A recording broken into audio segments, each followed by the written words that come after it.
मला जसं कळलं की भाऊंचं निधन झालंय, मी चक्कर येऊन पडलो, प्रचंड मी रडलो तिथे. शिंदे गटाचे आमदार अनिल बाबर यांचं वयाच्या 74व्या वर्षी निधन झालं. नाहीतर कदाचित आज अनिल भाऊ आपले हयात असते.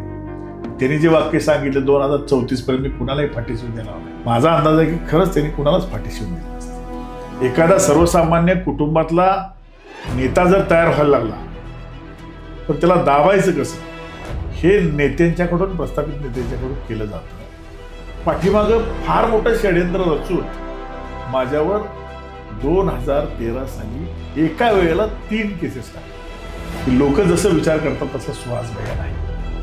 आज जर आपण खानापूर आटपाडी मतदारसंघात पाहिलं, आजही सक्षम नेता त्यांच्या विरोधात नाही.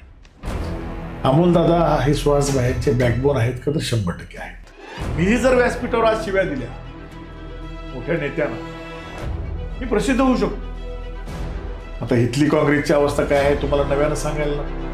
आधे इधर जाओ, आधे उधर जाओ, बाकी मेरे पीछे आओ. आज मी ऑन कॅमेरा सांगतोय,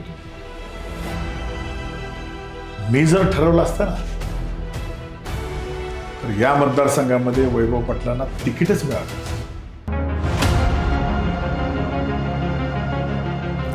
मी जर मनात आणलं असतं तर 110% वैभव पाटील 2024च्या निवडणुकीत लढलेच नसते. योग्य वेळ आल्यावर 100% मी ते सगळं जनतेसमोर बोलेन.